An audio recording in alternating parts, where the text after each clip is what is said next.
കൊളംബിയയിലുണ്ടായ ശക്തമായ ഭൂകമ്പത്തിൽ 132 പേർ മരിച്ചു. രാജ്യത്ത് അടിയന്തരാവസ്ഥ പ്രഖ്യാപിച്ചു. തകർന്ന കെട്ടിടാവശിഷ്ടങ്ങൾക്കിടയിൽ കൂടുതൽ ആളുകൾ കുടുങ്ങിക്കിടക്കുന്നതിനാൽ മരണസംഖ്യ ഇനിയും ഉയരാൻ സാധ്യതയുണ്ട്. കഴിഞ്ഞ ഒരു പതിറ്റാണ്ടിനിടെ രാജ്യത്തുണ്ടായ ഏറ്റവും ശക്തമായ ഭൂകമ്പമാണിത്. ചോക്കോ പ്രവിശ്യയിൽ സാൻജോസ് ഡെൽ പൽമാർ ഗ്രാമത്തിനടുത്ത് 103 കിലോമീറ്റർ ആഴത്തിൽ 7.4 തീവ്രത രേഖപ്പെടുത്തിയ ഭൂകമ്പം ഓഗസ്റ്റ് 10 രാവിലെ പ്രാദേശിക സമയം 7:34 ഉണ്ടായത്.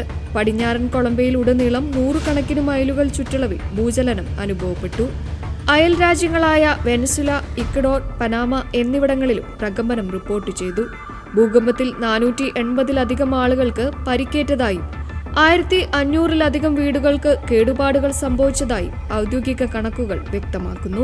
ഭൂചലനത്തിന്റെ ആഘാതത്തിൽ രാജ്യത്തെ നിരവധി കത്തോലിക്ക ദേവാലയങ്ങളും പുരാതന നിർമ്മിതികളും ഭാഗികമായി തകരുകയും കെട്ടിടങ്ങളിൽ വലിയ വിള്ളലുകൾ ഉണ്ടാകുകയും ചെയ്തു. കൊളംബിയയിലെ ഏറ്റവും ഉയരം കൂടിയ Our Lady of the Rosary Cathedral ബസിലിക്കയ്ക്ക് ഗുരുതരമായ കേടുപാടുകൾ സംഭവിച്ചു. ഇതിന്റെ ഒരു ഗോപുരവും മുകളിലെ കുരിശും തകർന്നു വീണു.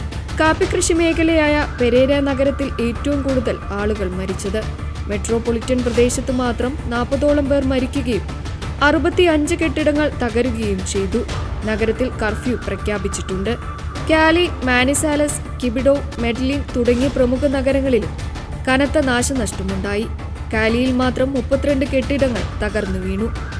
പെരേര, മാനിസാലസ് തുടങ്ങിയ വിവിധ പ്രാദേശിക വിമാനത്താവളങ്ങളുടെ പ്രവർത്തനങ്ങളും തടസ്സപ്പെട്ടു. പുതിയ പ്രസിഡന്റായി ചുമതലയേറ്റ അബൻലാഡു ഡീല രാജ്യത്ത് ദേശീയ ദുരന്ത സാഹചര്യം പ്രഖ്യാപിച്ചു. ദുരിതാശ്വാസ പ്രവർത്തനങ്ങൾക്കായി പ്രത്യേക ബജറ്റ് നടപ്പിലാക്കിയിട്ടുണ്ട്. കൊളംബിയയ്ക്ക് പൂർണ്ണ പിന്തുണയുമായി US-ഉം യൂറോപ്യൻ യൂണിയനും രംഗത്തെത്തി. രക്ഷാപ്രവർത്തനങ്ങൾക്കായി ഉദ്യോഗസ്ഥരെയും സാങ്കേതിക സഹായങ്ങളും നൽകുമെന്ന് ലോകരാജ്യങ്ങളും വാഗ്ദാനം ചെയ്തിട്ടുണ്ട്.